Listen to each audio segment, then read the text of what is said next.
he joined me in October here. He was okay. He was hale and hearty. Most of the Christmas period, he was attending parties. And when I talked to him, he said, Bro Sunmade, I have my face mask on. I also have my shield on. During the during the Owu festival in Abeokuta, he went. You know, he attended parties here. He made up with his old friend, Bolu Akin-Olugbade. There was nothing wrong with him. He used to post on a WhatsApp platform until maybe a day before New Year. He said he was not feeling good. So we sent him, you know, this bitter cola thing, ginger and all that. He said he's been taking them, but that he was finding it difficult to breathe. So we arranged for somebody to take oxygen to him in the house. You know, and his friend, Dr. Yemi Johnson, and the others, and Mrs. Dere Awoshika, and all his friends rallied around, including Adeshegun that I told you about, Dr. Adeshegun Akin-Olugbade. And anyway, the situation got bad, and they had to rush him in an ambulance. We couldn't get a bed. The politicians we have now, like I said, they are not following any particular program. They just have private agendas, and they've commercialized everything. Every house has to have its own water, supply its own electricity, fix its own roads, and fix security. So what is the purpose of government? And as head of government, you are a servant of the people. You have to serve the people. You have to provide for them. It's not that you will sit down, people will be coming to see you like you're an Emma or like you're an Oba. You should be all over the place. How many families has he visited since this coronavirus started? You know how many people we have lost? I really don't know. We have to do something about the leadership in this country.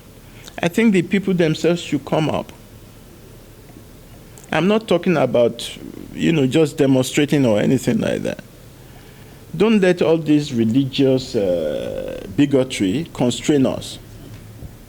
If we say this is the only country we have, then let the people themselves get involved, especially the youths.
At the World Bank or African Development Bank? Tolu is in Abeokuta. She's a medical doctor. And you have Simisade, you have Obafemi. We're 13, you know. One of us has not been back home for a long time. He became like, I don't know, he just got lost in the US. That's Demilade. He was born in 1960. You see? But I'm more concerned about his achievements. And if you go through my tribute, most of the highlights of his achievements, I was always there. Most of the time, I actually represented our father, you know. And I feel he had really done his bit. But more importantly, he had contributed, you know, to what I could call the socio-economic development of this country. Because at the time he was coming up, there were not very many Nigerians, you know, in the industrial and high octane section of the business world in Nigeria. They were mostly held by foreigners. Nigerians were only middlemen or just traders, or, you know. But with the old man and others initiating the indigenization decree under Gowon in 1973, a new chapter came into the economic history of this country. I don't know why we have not followed up with those plans. We used to have the economic development plans. We used to have, you know, long-term projects that were supposed to create geographical hubs for the complete industrialization of this country. But it will appear that the politicians that we have now have not really followed any, there's no vision, there's no plan. It's just all haphazard. Most of them seem to have private agendas, you know, whereas people like Bolu and myself, you know, had been programmed to, you know, work in transforming, and people of my, you know, yeah. People of your generation actually. There was no tribal sentiment, you know. The emphasis was not on whether you were Yoruba, Hausa, Igbo, or even when I was in a background school, which was a CMS Anglican institution, we had people from the north, from the east, from the Midwest, from all over. But the politicians we have now, like I said, they are not following any particular program. They just have private agendas, and they've commercialized everything. And unfortunately, the man we have at the helm of affairs now is not articulate or eloquent enough to be able to mobilize and galvanize Nigerians. So it's like the country is rudderless. Sir, let me. Okay. Go ahead. Sir, let me even take you quickly, because it's also an opportunity, because you are very hard to get and to come by for a long time. I want to use this opportunity to go into your father, because a lot of people don't know where our Dr. Bolu Akin-Olugbade is coming from. They thought it was just one guy who just made money under IBB or under Abacha or under one of the prominent leaders and just went away with the cash. But your dad was a former finance director for the Southwest Corporation under, that was a Southwestern corporation, was a director of finance, and he had a lot of prominent position. He was one of those who galvanized and who tried to engineer the finance, the social engineering. Under him for 2 years, there were a lot of millions of pounds that were made. A lot of development were achieved under Chief Obafemi Awólọ́wọ̀'s premiership.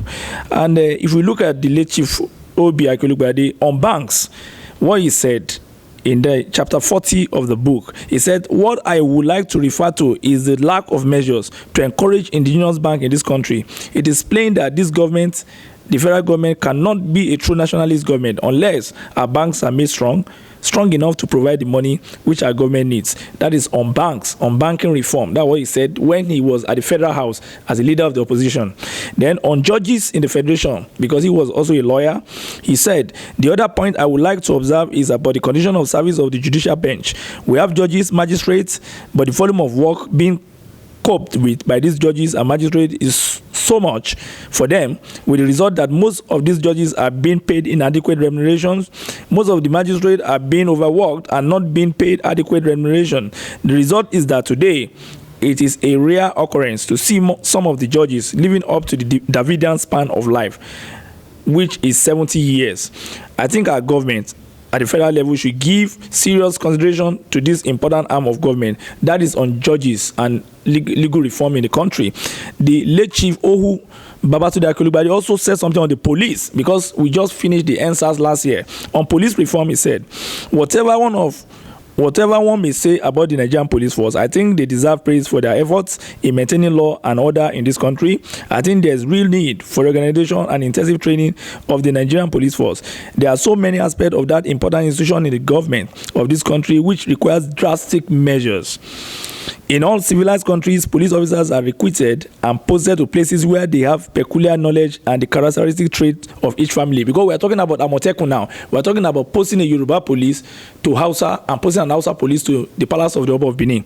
Then on African medicine, because we're also in the era of COVID-19, late Chief Ohu Babatunde Akin-Olugbade, a federal lawmaker, a lawyer, businessman, and a community leader, also have his opinion at the Federal House. He said, on African medicine, I will appeal to the Minister of Health to see that more money is voted for research into African medicines. This will provide another means for the Ministry of Finance to save much of our money from going out of the country. If medicines and drugs can be compounded and can be made in this country, more money will remain in this country. He's talking about capital flights and medical tourism. That was a man that was thinking ahead of his time. On doctors, because we have the bad attitude of doctors now, you bring in sick people and they just allow them to die in the very hospital. Bad mannered doctors in Nigeria. But the late Obi Akin-Olugbade had another idea on doctors. He said, I will ask the minister to help to see to it that doctors are a class by themselves. They are a class and their conditions of service ought to be made attractive. Otherwise, we shall have no justification in complaining that they do not give sufficient time to the care of patients who go to the hospitals. Many times, most of these doctors have to work round the clock. They work for 24 hours. They are called upon from their beds at odd hours, at 3 o'clock, at 4 o'clock, or 5 o'clock in the morning. Then, on creation of states, the late Obi Akin-Olugbade also have an idea, a federal lawmaker in his own time, thinking ahead, not the Kunwo lawmakers we have today. He said on creation of states, on the issue of the creation of states, the only man I have reason and I make bold to say that stand between the federal government and chaos in this country today is Chief Obafemi Awólọ́wọ̀. When there was trouble in TV division, he went there and quelled it. When the leaders of the COR state movement decided to proclaim a COR state, he went there and pacified them. He raised the hopes of the people that no matter how long, one day the state will be created. Then he had so much on industrialization. But let me also go on disunity of the country. Also have an idea in his lifetime. He said on disunity, on the problem of disunity and instability, I will most sincerely suggest to the federal government to consider the advisability of setting up a committee or of which an organization for Nigerian unity comprising men and women of genuine interest in the preservation of our great federation. They should be charged with the duty of finding out the causes of disunity and proposing or recommending the remedies for the cancerous plague. That was the reason for some of the confederations, some of the under Obasanjo, under Goodluck Jonathan, on unemployment. Obi Akin-Olugbade also said the problem of unemployment, which a recent survey showed to be most acute among school leavers. The truth is that the problem affects almost all classes of people in Nigeria and not only just the school leavers. No government in this modern age, what it sought, allows an acute unemployment to be chronic, as in the case in Nigeria today. And that was the Nigeria of their own day. The earlier the government or the federation tackles this problem energetically, the suffering will be for all of us. Let those who have ears, let them hear. There are lots, Sabbath. Looking at your father, who is your father? Then how did you feel now, you being a social engineer and you are in this state? They are not even calling you to the federal to come and change some of these things, to come and implement some of this good opinion that your father proclaimed in this book. Well, Benga, my father was in Parliament from 1960 till the military interregnum in 1966. Before then, you had referred to his time as chairman of Finance Corporation in Western Region. You see, they had a plan, they had a structure. That's what I'm saying, that right now it doesn't appear as if there is any vision again. The vision in the old Western Region was what created the Ikeja Industrial Estate, the Ilupeju Industrial Estate. This was before the time of Jakonde, okay? You know?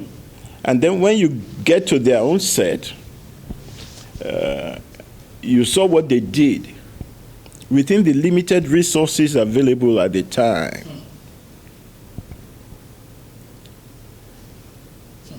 When he was in Parliament, although we had a Senate, which were comprised of chiefs and traditional rulers, but it was not on the scale as what we have now. And even the civil service was very efficient and very compact. Right now, the civil service is bloated, is over-bloated, with many people just doing their private business. And this is the honest truth. Of course. You have to say it. Maybe the level at which they really work in the civil service is probably from the level of assistant director to the level of the permanent secretary. All the other clerical staff can be handled by maybe a tenth of the staff strength. I don't know how we got to this situation, but something urgent has to be done. We cannot continue like this. This is what has really traumatized the people, because they really don't feel like they have a government. Of course. All right, sir. Every house has to have its own water, supply its own electricity, fix its own roads, and fix security. So what is the purpose of government? And every year they budget trillions of dollars. It's only in Nigeria that I see that they construct a kilometer of road with 1 billion naira. It's very sad, sir. So you start asking yourself, and immediately anybody gets into office, within a year or two, and I'm not talking of the federal level alone, even at the state level or even at the council level, all they're after is getting a car, not only for themselves, maybe for their family members, and a house. The commitment to really serve is no longer there. And everybody is just playing games. It is so sad. That is why I told you that people can only see you as a glamorous person without knowing really your substance, without knowing who you really are. Well, you were asking me about who my father was. Yes, I've read a bit about him. Yes, I've read, and It was a lot more than that. Because in the old parliament, you could not be a minister if you were not elected. So it's not as if you are there by the grace of one prime minister or one president. Or a godfather. The people themselves have to vote you in. And the opposition, they have officers, corresponding officers. For instance, if you are Minister of Labor, you will have in the opposition the shadow Minister of Labor. I can't believe that. Who will understand your ministry better than yourself, because in the twinkling of an eye, they can switch over and he will have to run that ministry. We adopted a system that we really didn't know. Now our president thinks that they are traditional rulers. It is true, the president is the head of state, which is a traditional ceremonial role. He is the commander-in-chief of the armed forces, but he is also the head of government. And as head of government, you are a servant of the people. You have to serve the people. You have to provide for them. It's not that you will sit down, people will be coming to see you like you're an Emma or like you're an Oba. You should be all over the place. How many families has he visited since this coronavirus started? You know how many people we have lost? You start wondering, do you really have a government? People just go on TV and tell lies and do all kinds of, it's not good. People are suffering, people are weeping. Go and read my tribute to Bolu again. Individuals try on their own to help. But how much can you do? That is the job of the government. That is why you have a government. I don't think these people really care. Since the mysterious death of Chief M.K.O. Abiola, we have not had a politician of stature that really cares about the people. What we have are vengeful politicians who have hidden private agendas, either for themselves or for their tribes. So there's no part of Nigeria now that is happy. And you start asking yourself, how did we get to be this way? There are so many brilliant brains in Nigeria and outside Nigeria that can transform this country in 10 years. I'm telling you. In 10 years. There are so many people like Bolu. But all you see is just their persona that they ride road. They do that because that's the only way they can make themselves happy. When you have a nation that underutilizes its own. Instead, you have motor park people. That is very sad, sir. That, like I said, that is sad. For instance, they are just strangers now. They don't really know the history of Lagos. In fact, the motor park touts are now richer. One of them just bought the house in Ikoyi, and I felt so sad. You see, the point I'm making, right? There are three things we have to do. We have to stop this presidential system. Because the constitution we are operating right now is neither federal nor is it Republican. It is not. It is a complete mess. And the earlier we change it, the better. I'm not talking about restructuring or whatever. I'm just saying that let us go back to the original arrangement, which we understood to a good extent. The only reason there was the coup, and I will tell you today, was because the opposition, led by Chief Obafemi Awolowo, who had proposed that there would be more regions in the country, right? Yes, sir. After the creation of the Midwest, the other two regions, the Eastern region and the Northern region, did not want other regions created in their sections of the country.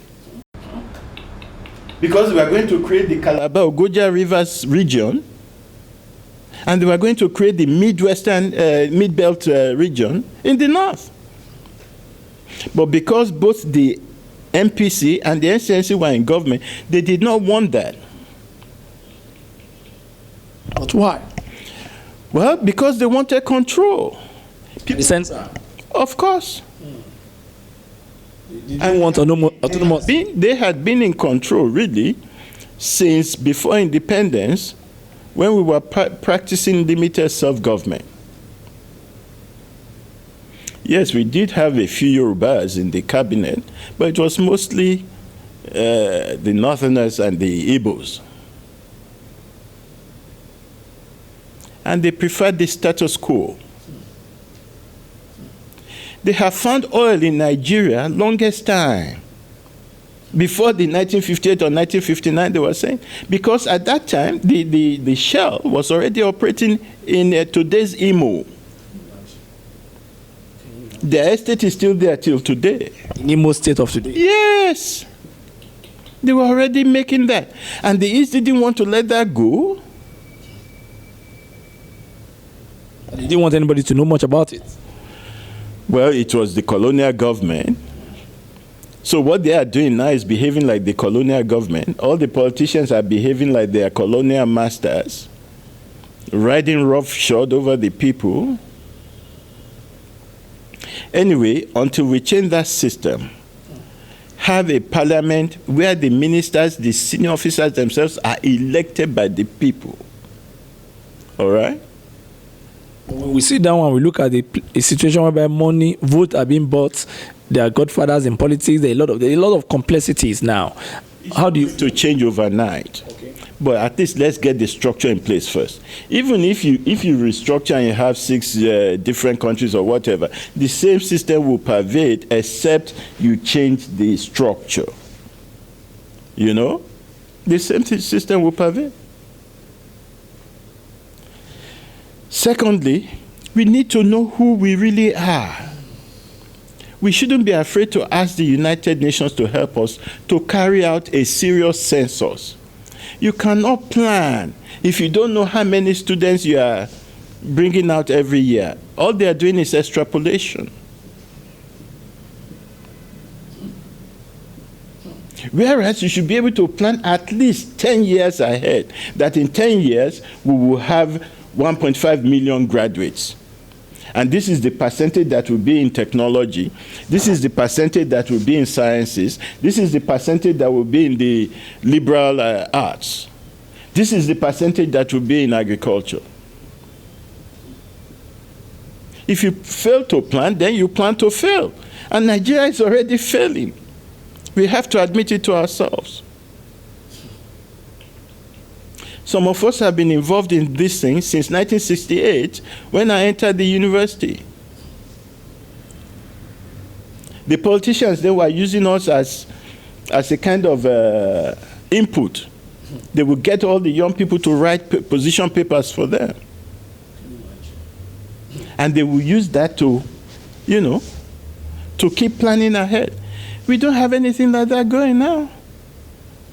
I don't know how the demon of money got into everybody and, you know. It's true we have more money now, but relative to the population and our development, it's like we are not making use of it. You see? And the population keeps growing. Many people are unhappy in this country. But we can't go out, I mean, at over 70, what am I going to be doing? Carrying placards again? But there's still a lot that we can do. Your voice counts, and that was what I was begging you for, that you cannot sit down in the corner. Sitting down with you and talking with you now. That was what I was begging you for yesterday, that please, we need your voice. We're tired. Once we can go back to the parliamentary system, the unicameral system, okay. All right. Once we can have a good census, the third thing is to get the traditional rulers involved in governance. You mean the traditional rulers? Yes. The Oni of Ife, the Alaafin of Oyo, the Alake of Egba? To get them involved. Okay. Because the culture of the people is that these are the people they really respect. That is the culture. That is the problem we are having now. Where the Sultan will say something, but the guys in Abuja are doing something different. I'm sure that you are aware that the governor of Ondo State said some faceless herdsmen should move out of the forest reserve, and somebody in the presidency is saying that they have no right in a federal system where there is state law and state house of assembly. How do you feel when you read that kind of thing on the pages of newspaper? No, then let there be reciprocity. If they give the Ondo State government matching orders, then Ondo State government will ask for a reciprocal position in Sokoto or Katsina or wherever. People say, oh, everybody wants to come to Lagos, that Lagos is no man's land. I agree that most people have invested in Lagos. But you cannot tell me that Lagos is is not a Yoruba, you know. And you cannot say you come here, turn Lagos into a ghetto while you are developing your own place. And not only developing that, you are linking up with other countries, whereas your own people here have not benefited. It is nobody's fault if we practice Western education or Western system of government, and you are still practicing a feudal system of government. You can't blame me for that.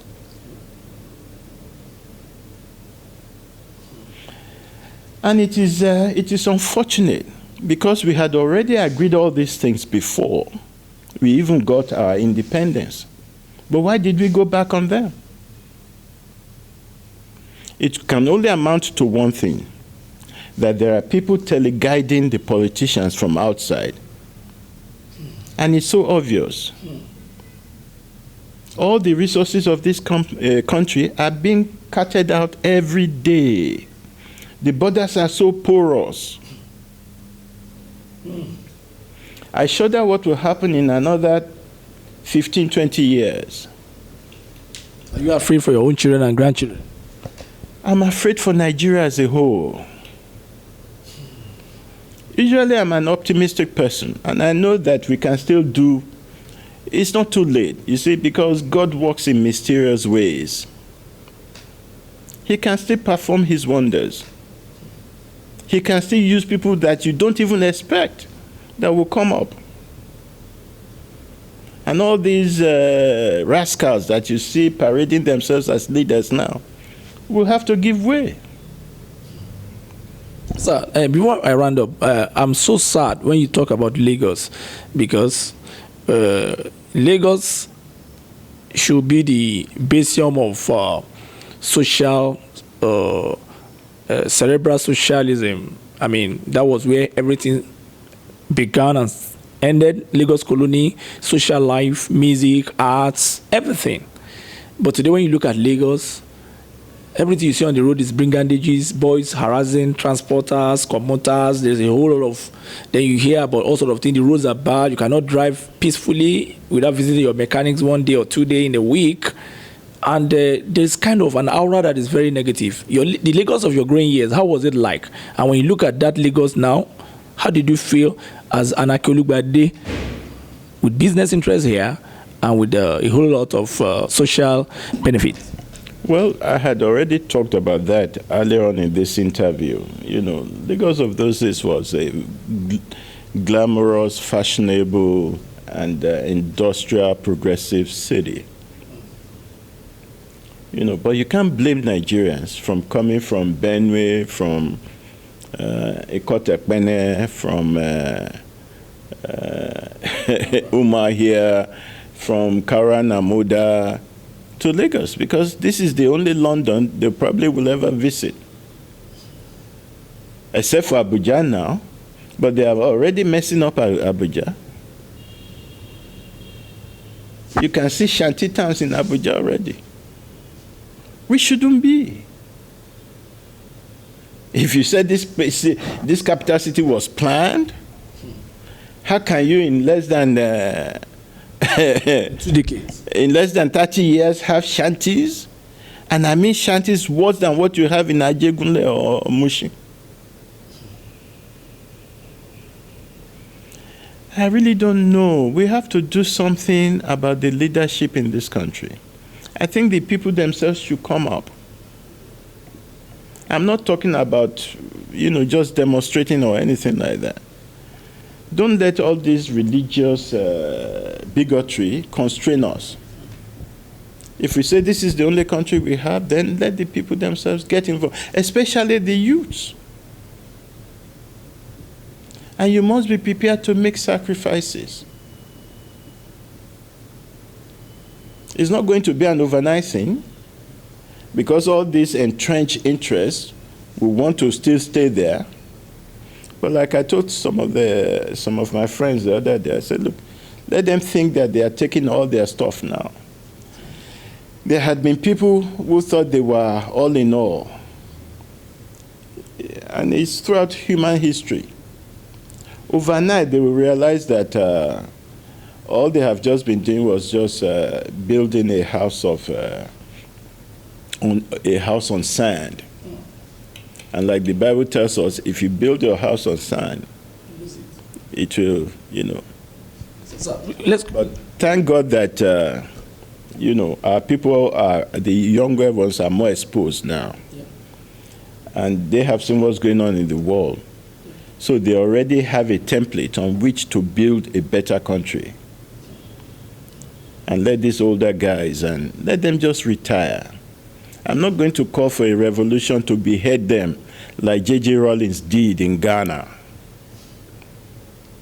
But Nigerian situation is worse now than what it was then when J.J. Rawlings did what he did. I'm not going to call for that. I'm a Christian. And I believe that nothing is impossible with God. He can still turn this country around and make it the El Dorado that it was meant to be, so that our children and our grandchildren will have a place that they can be happy and be very proud of. That was what Bolu and others, had in mind. That they can, it's not only when you go to abroad that you can. There are so many Nigerians that have yachts and Rolls Royces abroad. But he's saying that you should be able to fire the imagination of young people here, that they can aspire to do that too. They don't have to be in government to do that. They can work hard, make money, and live a good life. And your children can live a good life.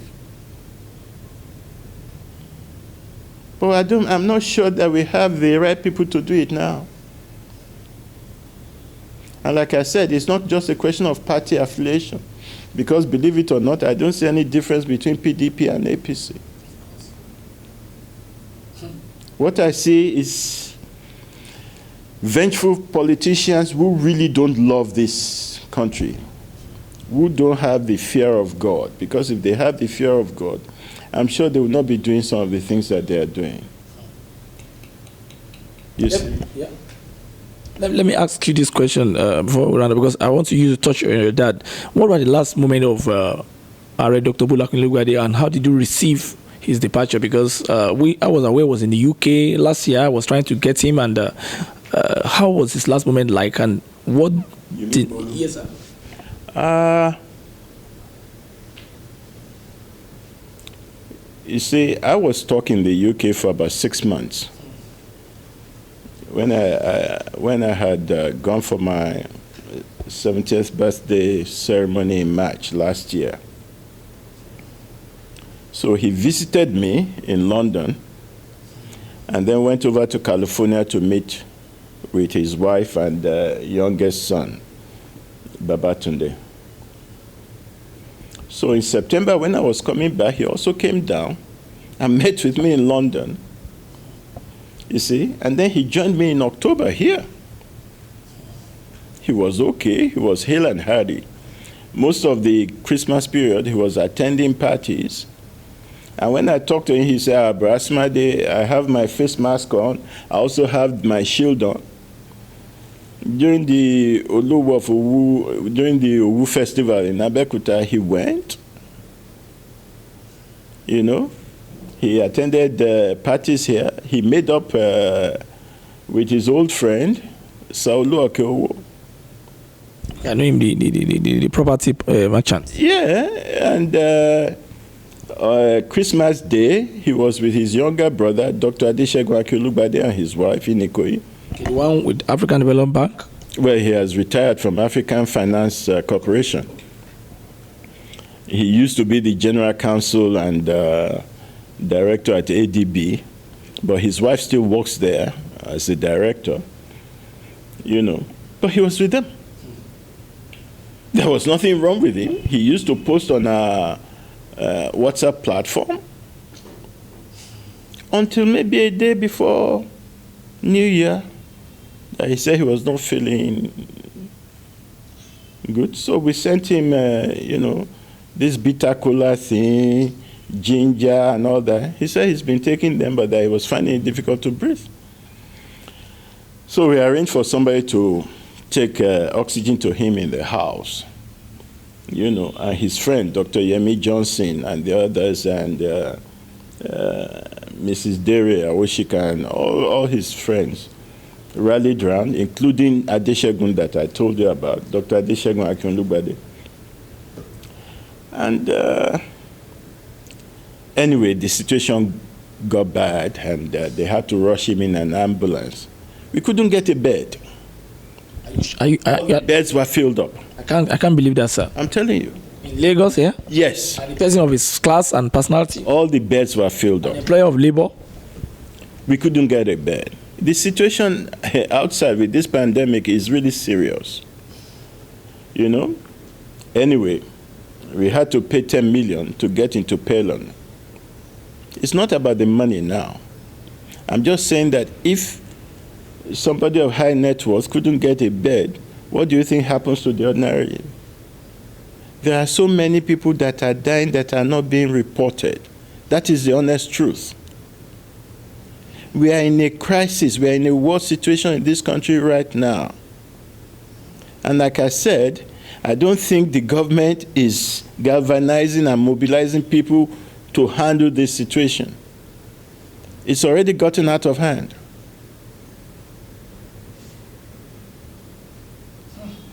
We are very lucky that the weather is in our favor.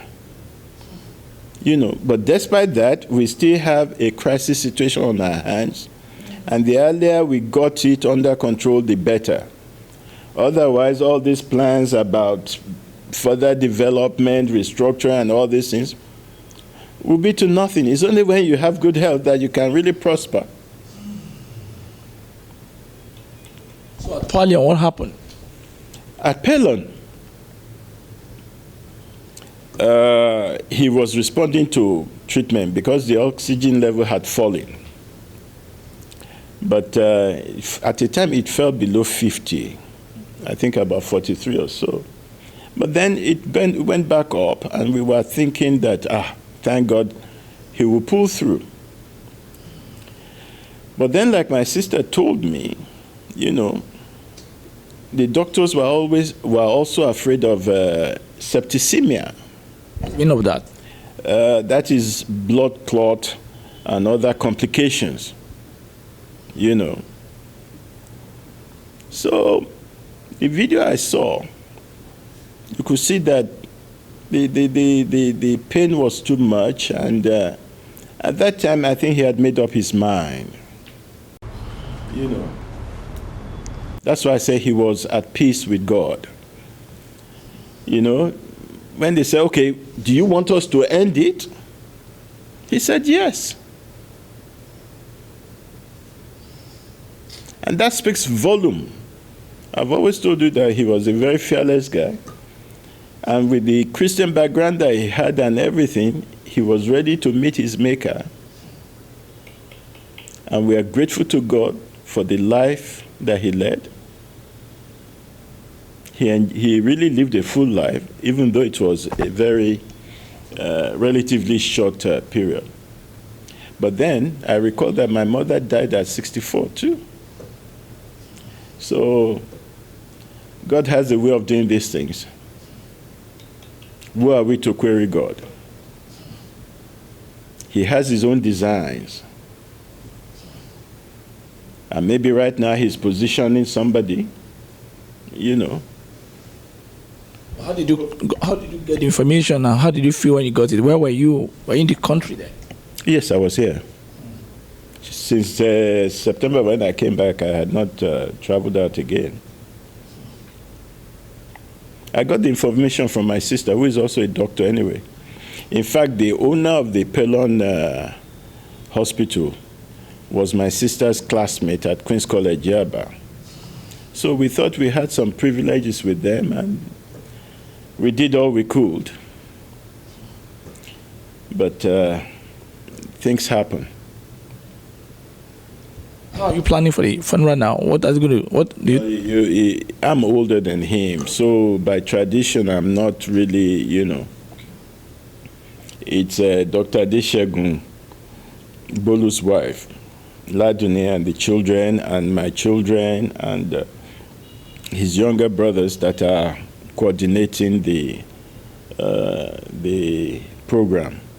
But I think the night of the wake keep and the night of tributes will be on the 3rd of February at Harbour Point, and funeral will be at the First Baptist Church, Lagos, on the 4th of February at 11 a.m., you see.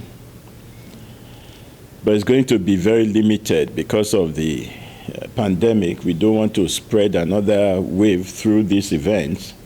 So people can, go on the Zoom or go to the website, Facebook, and watch the program.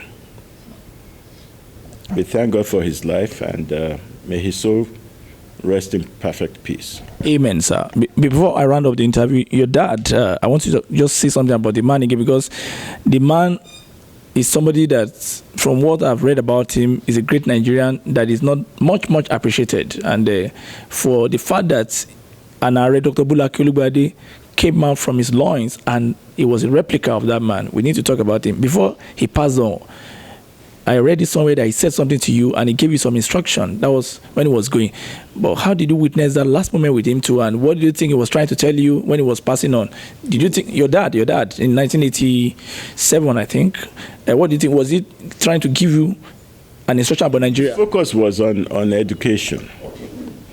What was the last moment like? Well, I was with him when he passed on, It was very solemn. It was very solemn, and it was very